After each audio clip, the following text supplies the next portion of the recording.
বৈষম্যবিরোধী ছাত্র আন্দোলনের সমন্বয়করা বন্যার্তদের এলাকার জন্য প্রচুর পরিমাণে টাকা পয়সা উঠিয়েছিল টিএসসি থেকে। তারা সাহায্য করতে চেয়েছিল নোয়াখালী, কুমিল্লা, ফেনী, যেখানে বন্যায় মানুষের অনেক ক্ষয়ক্ষতি হয়েছে, সে অঞ্চলে সাহায্য করার জন্য তারা টাকা উঠিয়েছিল। কিন্তু টাকাগুলা তারা কোন কাজে লাগিয়েছে এবং সঠিক কাজে লাগিয়েছে কিনা, বন্যার্তদের এলাকায় কি কি সাহায্য করেছিল, এর কোনো লিস্ট তারা প্রদান করেনি। এজন্যই বাংলাদেশের অনেকেই লেখালেখি করতেছে, বিভিন্ন জায়গায় কমেন্টস করতেছে যে এত টাকা পয়সা কি হলো, লাখ লাখ টাকার ব্যাপার, কোটি কোটি টাকার ব্যাপার। বাংলাদেশের এই দুর্ভিক্ষের সময় আমাদের যে নারী সমন্বয়ক একজন আছেন, উনি বিদেশ চলে গেছেন ওয়েস্টার্ন ড্রেস পরে। এটাও নিয়েও অনেক কথাবার্তা হচ্ছে যে দেশের এই দুর্ভিক্ষের সময়, দেশের এই মানুষের এত কষ্ট, এখন কেন উনি বিদেশ চলে যাচ্ছে। বিদেশ হয়তো উনি পার্সোনালি কোনো কাজে গেছেন, দেশের কোনো কাজে গেছেন, হতে পারে, কিন্তু যে টাকাগুলা উঠানো হয়েছিল সে টাকাগুলা বন্যার্তদের এলাকায় কতটুকু সাহায্য করেছে তার কোনো লিস্ট কিন্তু প্রদান করেনি।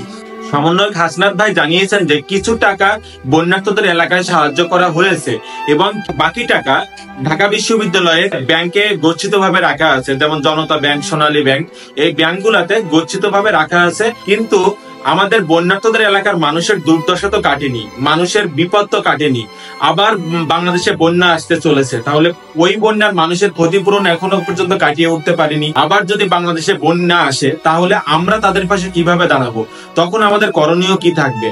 আগের টাকা পয়সা যা উঠেছিল, অনেক টাকাই উঠেছে আমাদের টিএসসি থেকে, আমাদের সবাই সাহায্য করেছে। আমরা দেখেছি যে একটা ভিক্ষুক মানুষের কাছে ভিক্ষা করে এনে ওই টিএসসি যারা সমন্বয়করা, যারা ওখানে কাজ করতেছিল, যারা ওখানে টাকা তুলতেছিল, বিভিন্ন কর্মীরা আছে, ওনাদের কাছে দিয়ে দিছে যে বন্যার্তদের এলাকার মানুষের পাশে দাঁড়াও, বন্যার্ত এলাকার মানুষের সাহায্য করো। এবং একজন আঙ্কেল, আমরা ভিডিওতে দেখেছিলাম যে একজন আঙ্কেল যখন টাকাটা দিচ্ছিল, একজন কর্মী ভাই জিজ্ঞাসা করছে যে আপনার নামটা কি লিখবো, তখন উনি বলেছেন যে আমার নামটা এখানে লিখতে হবে না, যিনি আমার নামটা লেখার দরকার উনি অবশ্যই আমার নামটা লিখে রেখেছেন। তো এরকম অনেক কাহিনী আমরা দেখেছি এই টাকা তোলার সময় কিংবা বন্যার্তদের এলাকার মানুষের পাশে দাঁড়ানোর সময়। অনেকেই দাঁড়িয়েছে এই সময়, বিপদের সময় অনেক মানবতার ফেরিয়ালারা এই সময় আমাদের বন্যার্তদের এলাকার মানুষের পাশে দাঁড়িয়েছে, ফেনীর পাশে দাঁড়িয়েছে, কুমিল্লার পাশে দাঁড়িয়েছে, নোয়াখালীর পাশে দাঁড়িয়েছে। কিন্তু ওই এলাকার মানুষের এখনো পর্যন্ত কেউ ভালো নেই, কেউ এখনো পর্যন্ত সুষ্ঠুভাবে জীবিকা নির্বাহ করতে পারছে না। কারো বাড়িঘর যে ভেঙে গেছে, কেউ এখনো বাড়িঘর তৈরি করতে পারেনি।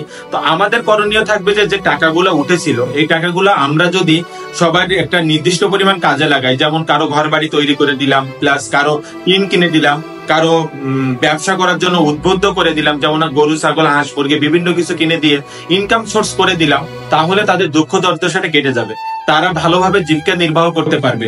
তাই আমি চাইবো এবং বাংলাদেশের জনগণ সবাই চাই, একটু ভুল ভ্রান্তি সবকিছু কাটানোর জন্য আমরা সবাই চাই যে এই টাকাগুলো যাতে সঠিক কাজে প্রয়োগ হয়, এটার জন্য আমরা অনুরোধ করছি। এবং টাকাটা আপনারা কোথায় কোথায় খরচ করলে তার একটা নির্দিষ্ট তালিকা জনগণের সামনে দেওয়ার জন্য অনুরোধ করছি।